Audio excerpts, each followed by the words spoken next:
शिक्षा coaching centre लघु उत्तरीय प्रश्न 1। जीवों के लिए पोषण क्यों अनिवार्य है? उत्तर, जीवों के संचालन, वृद्धि, टूट फूट को रोकने आदि कार्यों के लिए जीवों को ऊर्जा की आवश्यकता होती है। ऊर्जा प्राप्त करने के लिए खाद्य पदार्थों की जरूरत होती है जो पोषण की क्रिया से जीव प्राप्त करते हैं।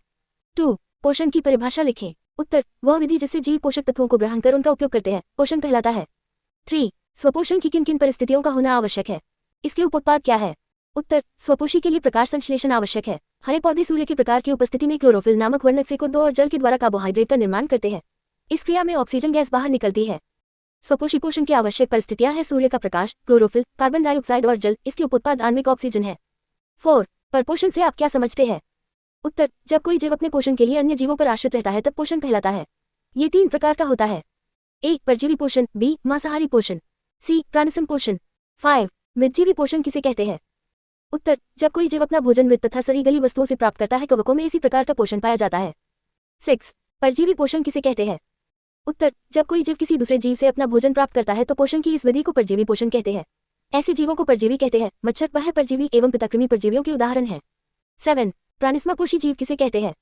उत्तर, वैसे प्राणी जिसमें प्राणी संपोषण विधि से पोषण होता है प्राणी संपोषी कहलाता है। इसमें प्राणी अपना भोजन ठोस या द्रव के रूप में जंतुओं के भोजन ग्रहण करने की विधि द्वारा ग्रहण करते हैं। 8। प्रकाश संश्लेषण से आप क्या समझाते हैं?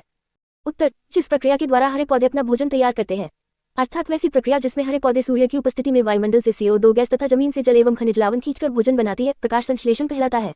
हरे पौधे में हरित लवक है जिनके कारण पौधे प्रकाश संश्लेषण की क्रिया करते हैं। इसमें सूर्य की ऊर्जा की सहायता से प्रकाश संश्लेषण में सरल कार्बनिक अणु CO2 और जल का पादप कोशिकाओं में स्थिरीकरण कार्बनिक अणु ग्लूकोज में होता है। प्रकाश संश्लेषण का रासायनिक समीकरण। 9। पत्तियों को प्रकाश संश्लेषण अन्न क्यों कहा जाता है? उत्तर, प्रकाश संश्लेषण की क्रिया शुरू से अंत तक क्लोरोप्लास्ट में ही होती है। क्लोरोप्लास्ट में क्लोरोफिल वर्णक पाए जाते हैं। ये अधिकांश पौधे की पत्तियों में पाए जाते हैं, इसलिए पत्तियों को प्रकाश संश्लेषी अन्न कहते हैं। 10। भोजन के पाचन से आप क्या समझते हैं?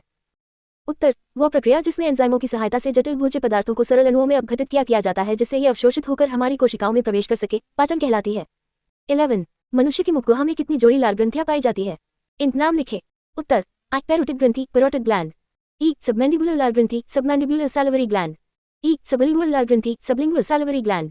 12। मनुष्य में अमाशय कितने भागों में बंटा होता है? उनके नाम लिखे। उत्तर, अमाशय मनुष्य का प्रमुख पाचन अंग है। ये चौड़ी थैली की समान रचना है जो उदर गुहा के बाईं ओर से शुरू होकर अनुप्रस्थ दिशा में फैली होती है। इसे 3 भागों में बंटा होता है। कार्डियक अमाशय का अग्रभाग, फुंडिक अमाशय का मध्य भाग, पाइलोरिक अमाशय का पिछला भाग।